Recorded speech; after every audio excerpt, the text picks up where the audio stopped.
Yes, hello and welcome to another edition of All In. It is Very Elegant Stakes, Australian Guineas weekend, and what another big weekend of racing we have again. Dean Watling from deanwatling.com. Welcome. Afternoon, team. Yes, back again. It was a good weekend, I thought, down there in Melbourne, Blue Diamond Stakes. We tried to line that up with the slip of form. But I'll tell you what, boys, I banned myself from two-year-old betting. This season has been horrifically hard. I don't know if it's going to get any better this Saturday. But Gannon, I've decided to ban myself from two-year-old betting on Monday. It'll probably change come Friday, It's but gonna be as of tough Monday, it's when banned. it's tough when your main gig's looking at the I trials. know. You've lost It's like that. 30% of your form. It's like having a beer on Friday. It's all fun and well. And you wake up Sunday hungover and you're never touching a beer again on Saturday. And then we'll get to Friday and we'll be back on the two-year-old bandwagon. I bet You'll you. be back. Lewis Willoughby, Sky Yeah. Racing. Good afternoon. Yeah, welcome to the club, Dino. Ban yourself Mm. from two-year-olds. At least this season. Gee, they come along every season. You can try again next year. Yeah, But yeah, That's this, true. I don't know what's very going on at the soon.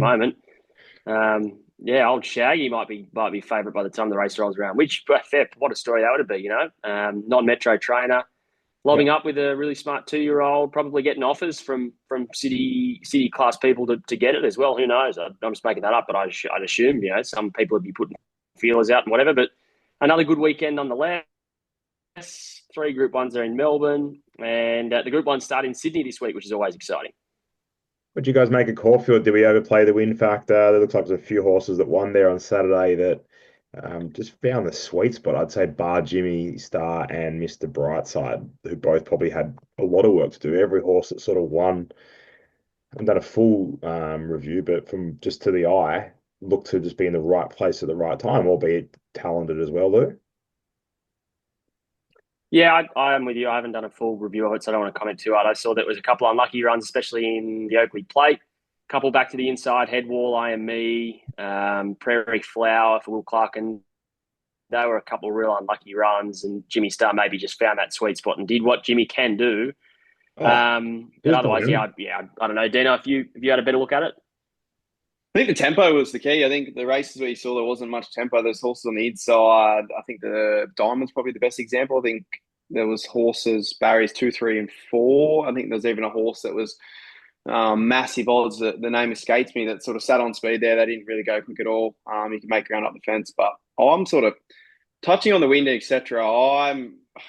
I know it's definitely a factor, but I reckon I've turned myself out of bets more often than not than trying to figure out these tracks prior to Saturday. I've sort of turned the corner now where if it's a leader, Gano, which you're big on, you're going to be rock hard fit up on speed, then yes, you can chime in early. But outside of that, I just feel like at the moment you're better off waiting till Saturday. I've turned myself out of more bets recently than I've probably done good trying to figure out this wind and how these tracks are going to play, Gano. Yeah, like I taught myself how to deny knowledge, just purely Mm. granted, I wasn't betting by that stage of the afternoon. I had to go to a 50th, but I would have bet normally if I didn't have that sort of just thinking about it. So I definitely taught myself out of that. And yeah, I think it's easy to do. Sometimes we just try and confuse ourselves and go in circles. Treasure of the moment, Lou, really good win. Where does she go to? Because she's full of quality. Yeah, I have no idea. You catch me on the hobby again. I'll be honest. Like I had to go back this morning and watch replays of a few races. I was out of action Saturday Let's from a go. betting standpoint, so I've got Were nothing you, for were you. you at a rave, Lou? Did I see on your Instagram? You're a very, you're a man of the Yeah, I was. Yeah, people. Well, talk us through that. Forget about treasure of the moment, no yeah. targets, former classic, potentially out. How was the event? Yeah, yeah, it was great. Couple of good DJs I was keen to see. Got tanked and had a good time. It's unreal. Contact had a good time. That Oh, you're unbelievable. But, is, what do you make of that horse? She's obviously really good. Do you think she takes on like a Lady Shenandoah and the like, or does she just sort of try and duck and weave those horses? I think she'll come to Sydney. I think she has to off the back of that. That sort of camp's not scared to do that either. I'd say I think the biggest thing for me was the market. I was happy to take it on, and they absolutely steamed that horse late. It started a really short favourite. It looked like the winner a long way out. Even the ones behind her are no good. I think that's the last chance I ever give to Dun Lizzie. And Mm. I guess you look at the field, and there's not a lot there. In saying that, she probably wasn't expected to win by that sort of margin, etc., etc. First up, so I think they've got to go to Sydney. unless there's something easy they can just pick off throughout there. Obviously owned by Yulong, so they'll probably dictate a little bit. But nope, I thought it was an outstanding win off the back of a big spring. And I think the query now, Gannon, maybe is what's her pet distance? If she's sort of doing that so early on, she might have just done it on class to win the Oaks in the spring. Could she be a better 2,000 metre horse? Do we see her maybe aim up in a couple of 2,000 metre big races in Sydney? I'm not quite sure. Either way, she'll be continuing to win races if she races like that. So she's a very, very good horse. Right, speaking of good horses, let's go down the Australian Guineas Flemington. Angel Capital, 350 point and shoot, $6. Sepul's, $7, please. Oh, money for old rope. $1.11. Royal Insignia, 11. Savagly, 11. Lewis Willoughby, the Australian Guineas. Yeah, I just thought at the prices currently, there's only two that I would want to back, and that's Ndola at $11 and Henline at $17. So Ndola got too far back in the CSAs, drew barrier 16. In the race won by Sepals, who just came off that 64 win and went bang, and it was really impressive to the eye. But Ndola closing split 600 and 400 were good. Maybe peaked that last furlong in terms of the times, but it wasn't slow by any means. That was second up. Third up now with the cobwebs well and truly out, 1,600 metres, and just it's barrier dependent. Like, I just hope they can sit closer from a better draw. Like, the chances of barrier 16 again have to be slim, touch wood. So if it gets a better draw, I think it can start short of the $11 to try and turn the tables. And the other one is Henline, who was $6 in that race, first up, well down the track. Apparently didn't handle the wet, soft 7 officially on the ratings by .com, what they actually were. That's probably, you guys could tell me a bit closer. But I just don't want to drop off it yet off that SP profile. We know it's a pretty smart Group 1 horse. Second up to a mile and gets dry ground this Saturday is a big tick for it. So nothing against those at the top of the market, Angel Capital and Point and Shoot, etc. But it's just at $3.50 and $6 for those. I didn't think there was much value in them, Dino. So Ndola and Henline for me. Yeah, it's a market sort of a little bit like that. I think Angel Capital is obviously the horse to beat, now owned by Yulong, so you can probably tuck on a length or two with those silks at the minute. And then you got Air Bjorn coming down with Point and Shoot. I think they'll probably fight the finish out. There's queries with both. The query Point and Shoot for me is it's going to be the sixth run of the preparation. That's the only query in the back of my mind. Do they drop off, or do the horses keep still running through brick walls? I think he's a proper danger. Angel Capital, I thought he was probably a better 12 to 1,400 metre horse. I think we'll figure out if he's an actual 1,600 metre horse on the weekend. At that price, I probably can't take. He's got the silks as well, doesn't he, Angel Capital now? Is it? Yeah, exactly. You can tuck on, like I said, a length or two on that. But he was good first up. I was surprised they went straight to 14. Obviously, this must be the target for him, but I thought he'd just be like a 12, 14, 16 sort of horse. But I think his sweet spot maybe is 14 to 12, 12 to 14. So we'll figure it out on the weekend. I'm sure it'll be a proper contest, but at the price, Point and Shoot had to be on top for me. Yeah, Point and Shoot can win the race for sure. Just got to go to Flemington and do it. No knock yet. Sepul's super. It's like over 3-length margin. So I have that horse on top. I think it should be favourite. So more than happy to back it. And I thought Gold Rush Guru was really good through the line after sitting outside leader, and had to do a lot of work and carried, I think it was 59.5 kilos. So we better in at the weights here, and you're getting $17 and $5. I think they're the two bets you can have. Backs of Pauls each way, $7 and $2.50. Maybe one by one, and then have half a unit on Gold Rush Guru each way, and I think we can have a nice little result in the Australian Guineas, lads. Anything else we want to touch on down at Flemington, or we'll just go to the Group 1s at Sydney? No, I think that's about it. I think the English Sprint's wide open. It's $8 for about a million horses. So yeah, it's hard. Too hard basket. Blamey Stakes was a good race. Let's have a look at the Blamey Stakes then, Lou, which we have Deny Knowledge for $50, Marble Art $6, Molly Bloom $6, Plenty of Ammo $6, The Party $6 as well, Zardozi 9s, Just Folk 11s, Nugget 11s, longer the rest, Lou. Yeah, I want to back two in this at this stage, and the first is the second elect in Marble Arch, who had to make this long run around him in the JRA Cup latest, won by Duke de Sessa. He split that Caulfield Cup winner and Chorlton Lane, who then can tie in through the listed Elms form line, which has a number of them coming through that So I just like the way that the form's going. I think with an easier run, Marble Arch probably ends up holding off Duke de Sessa late on the line. It's a pretty smart horse, and I think it's maybe could angle towards starting favourite in my opinion. So I'd be keen on it. And Attrition at $15 is the other one. We've got a mile back with 62 kilos in that listed Elm Stakes, ran second best sectionals of the race from a just impossible position. Out to a mile now, yes, and I just think needs to do something here to stoke its claims for still being in contention for things like an All-Star Mile and that kind of stuff. So I think with a better weight and a closer ride, Attrition can improve. And I'm always just going to have something on Stapati. It's going to send me broke, this horse, but I think it can win a really big race like this or maybe even a Group 1. I don't know what it's doing in that run behind Mr. Brightside. We spoke about it on the Monday after. It was off the bit cast and it still managed to run third or fourth in the end of the day. I just don't know what's going on there, but I know there's a good race in it. But two main bets, Attrition and Marble Arch, and then something on Stapati. Any opinion in the race, Dino? I'm fascinated to see what Zardozi does. It seems early in the prep to be sending her straight down there to Flemington. We know her Flemington record's exceptional. She's got a great second up record too, 2 from 4. So I thought she was pass mark first up in Sydney. Not sure I want to bet, but she'd be the watch. I think she might go around big figures here just because she hasn't won in a while. But yeah, eyes on Zardozi for me, Gannon. Beautiful. Can you believe we had nearly 2,000 views on our podcast last week? Did we? Is Outrageous. it a podcast? Did we tip any winners yet? Is it a podcast? 2 points? Is it a podcast? And 2, did we tip any winners? I don't know what it is. I don't know what you call this. I was sitting on a beach just enjoying my morning. Only reason why I know that is because I've just gone back to have a look and see if we had any winners, and I got distracted for the beach view. But I think we might have had Broadsiding. All pretty Yeah, he was definitely a winner. convincingly on that, Mr. Brightside. So anyway, it was good. What'd you make of Mr. B. Louis?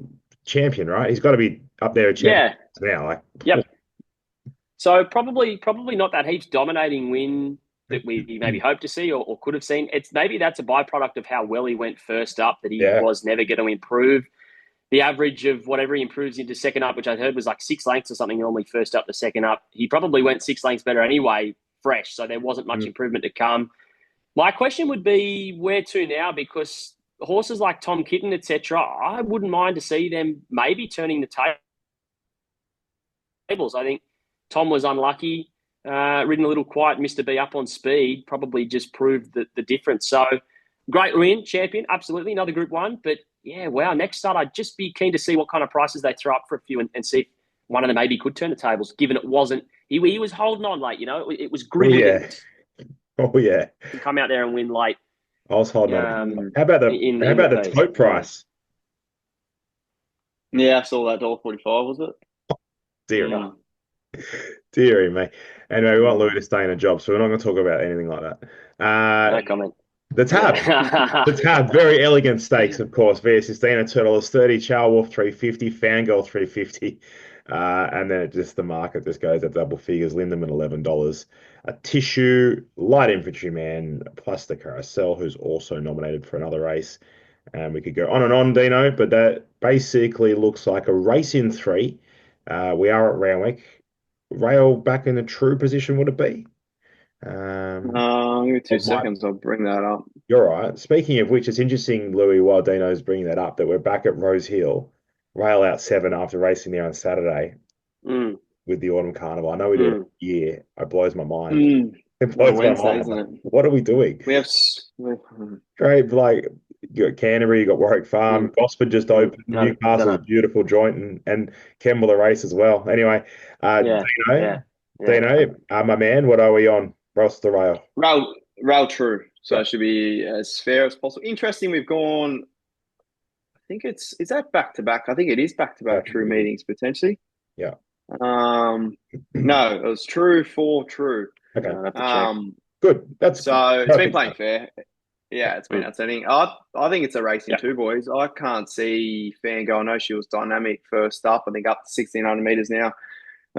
Dry Deck would be her go here, but I thought it was her birthday, probably their first up against 2 horses that probably needed the run. I think the race shape was against them too. The 2 I speak on, VS16 and Chow Wolf. Go back to Wig Stakes in the spring. You've got 20 horses speed on. They probably get a lot closer to Fangirl. So I think it's advantage them. Can you split them? Probably not. I don't think it's a betting race for me. I think it's a great clash. I thought Via was probably better than Chauvel first up from a tricky position. So I think probably Louis barriers probably depend which way this market goes and probably which way the results go. J-Max back in town. That's probably a big tick too back on Via. Something we probably Who haven't rides touched on as well. Powerwolf? Is Chad back from his little break, his little suspension? Who rode first up? That's probably a good question. No, I think Chad did. Oh, but look, Louis, talk us through. I'll get back to that. I have no idea.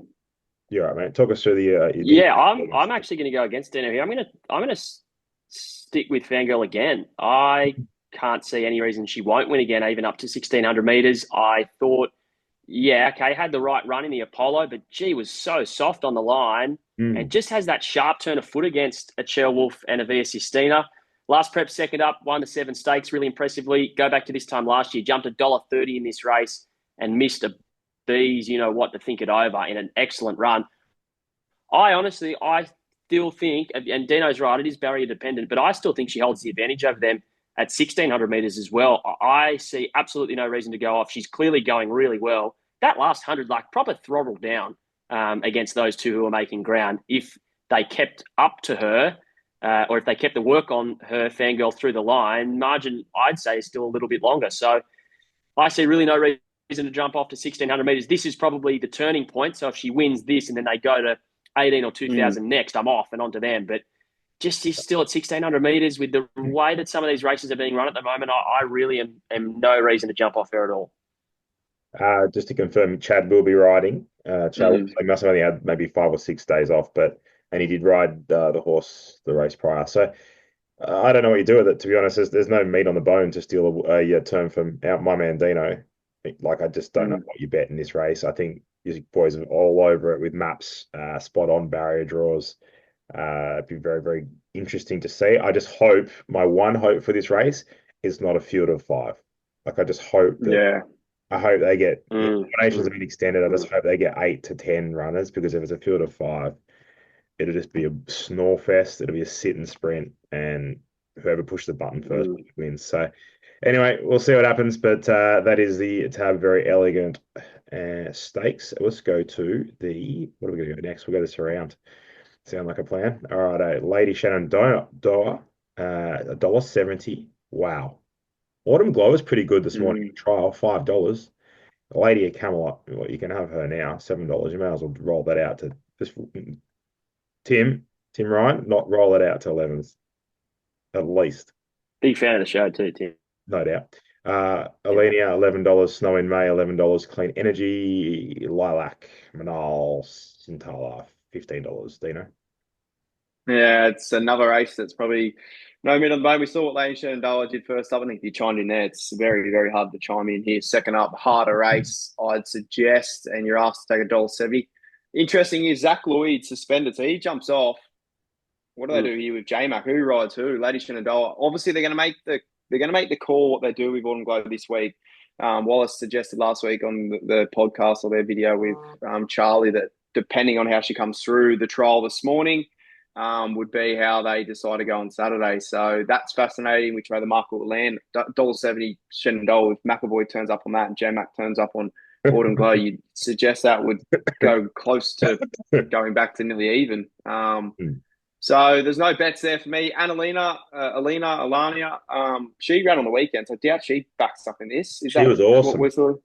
Yeah, I don't know why you would. I can't see a preparation being mapped out where you're on the quick backup second up. And the other interesting one, I don't know if you saw this on the weekend, boys, a horse right down the page around the price of 50s, well, the Yulong Silks, called Moving Out, $51. It had a little gallop between runs on the weekend and looked outstanding there at Rosehill. So all eyes on that, but I've probably just gone in circles here and given no one any idea, Lou. Where's that horse come from, Dana? Moving Out.